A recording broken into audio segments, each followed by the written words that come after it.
Thanks for joining me on episode 725 of the Inspired Stewardship Podcast. I'm Derek Guajardo from Strong Life Coach. I encourage you to find your own journey to building your own strong life. And one way to be inspired to do that is by listening to the Inspired Stewardship Podcast with my friend Scott Mater.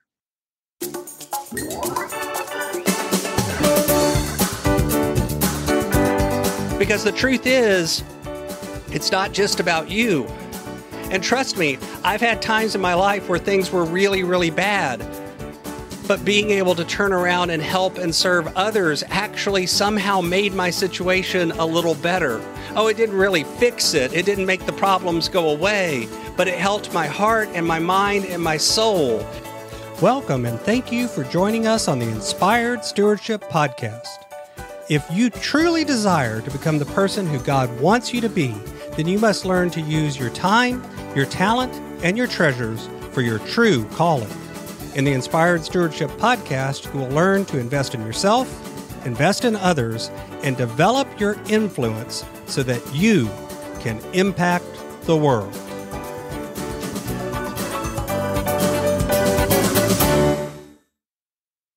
In today's episode about investing in others through stewarding your treasures, I talk with you about how your money can bless others directly, how your money can bless others by giving you time, and how your money can help even if you don't have that much of it. As we talk about stewarding your treasures, wouldn't it be great if you could support this podcast and do it without costing yourself an extra dime? Turns out you can. All you have to do is use inspiredstewardship.com/Amazon when you're ready to make a purchase via Amazon, and a small commission will come back to support the show. If you enjoy the show when you're ready to buy from Amazon, just use inspiredstewardship.com/Amazon. On Monday, Jared and I were talking a little bit about how the investments that you use, the actual money that you put into the investment, can be used to bless others or to help others. And I wanted to talk a little bit more about how the money that you have can be used to invest in others and bless others, both directly and indirectly. You know, Tuesday, we talked a little bit about the parable of the talents and those different sorts of interpretations. And on Wednesday, we talked about using money to purchase time, to scale what you can do using the time that you can buy back with money.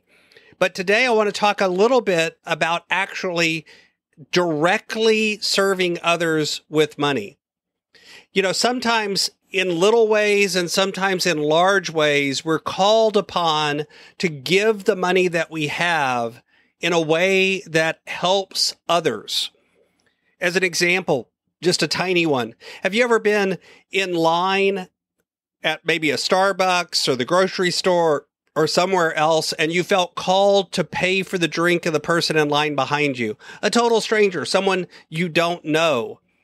I had this happen once in an airport where, as I was getting up to the line, the lady told me my drink had been purchased by the person that had just left, and I didn't know them. And so, of course, I went ahead and purchased the drink for the person in line behind me as well. It was obvious that I should pass that forward in some way. And what happened is my layover was pretty long. It was well over an hour. So I went back to the place to get a refill and purchase another drink almost an hour later. And as I got up, the line had continued. And again, the person in front of me purchased my drink and I bought the one for the person behind me. That had gone on for well over an hour. And I asked the woman, had everyone been doing it? And she said, yes. Because see, the truth is sometimes when you use your money to directly bless someone else, it sends ripples out where those investments continue to pay dividends, not just for the person that you directly helped, but for others. This can be in the form of tithing and giving or offerings to your church. This can be by purchasing groceries for that neighbor that's struggling and not able to purchase them right now because of something that's going on.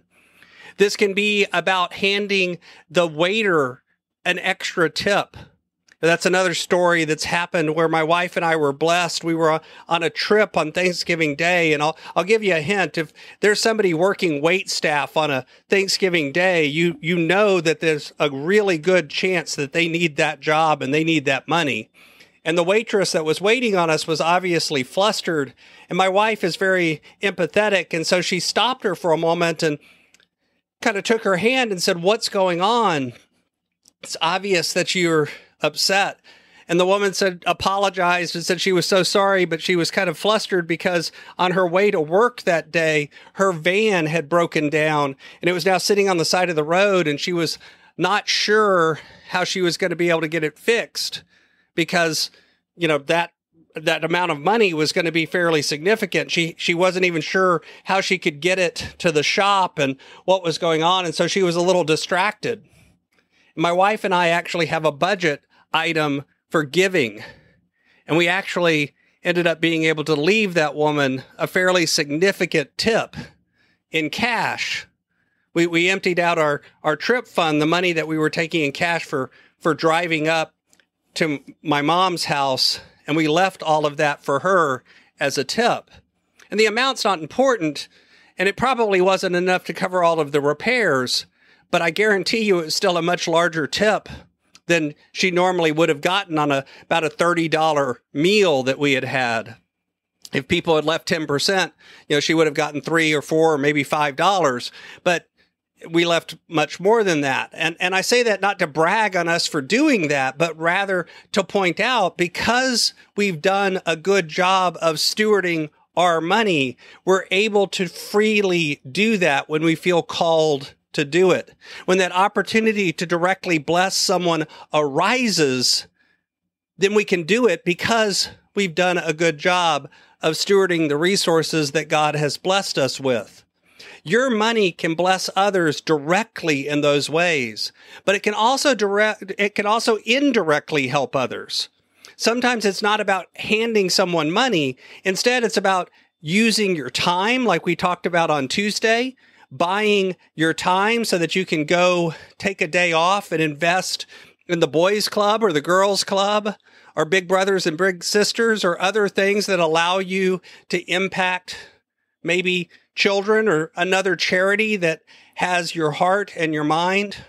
It allows you to spend time on those things because having some financial independence gives you that freedom. It can also help you indirectly help others by investing in things like a charity. By giving money to organizations that do good things, you can multiply your money and pool it with others to do even better things. I also look at that as why I'm called to give to the church. And the truth is, though, here's the question that usually comes up. What if I don't have very much? What if I'm struggling? What if I'm just barely getting by? Or what if I'm in debt and trying to use all of my money to pay off debt? Am I still called to give? And I would argue that yes, you are. Now, sometimes you're called to give money. I believe tithing is something that we're called to do, even if we're in debt, even if we have very little, but that's my belief system. But even if you're not going to be able to give or not willing to give actual money, maybe that's too big of a struggle, I still believe you're called to help and bless others, both directly and indirectly. So it's the challenge then is to find the way to do it. Can you find a way to invest a little bit of time and energy into an organization? Can you find a way to take a skill that you're really, really good at and use it and gift it for free? Maybe you can work with the people at the place where you work and find a way to organize the entire group so that as a group, we can do something that really serves and helps a large number of people. No matter how difficult your situation is, there's almost always someone else that you're called and able to help. Because the truth is, it's not just about you. And trust me, I've had times in my life where things were really, really bad. but being able to turn around and help and serve others actually somehow made my situation a little better. Oh, it didn't really fix it. It didn't make the problems go away, but it helped my heart and my mind and my soul. And not because I was looking at someone else and going, oh, look, they're so much worse off than I am. No, it was because I could recognize in that common problem, the things that I was suffering and the things that they were suffering, although they were different, showed me the humanity that we all have and how we're all made in the image of God, and we all have difficulty and challenges. No matter how good things look on the outside, the challenges are still there. And what we're called to do is help each other as we move through this journey called life. Thanks for listening.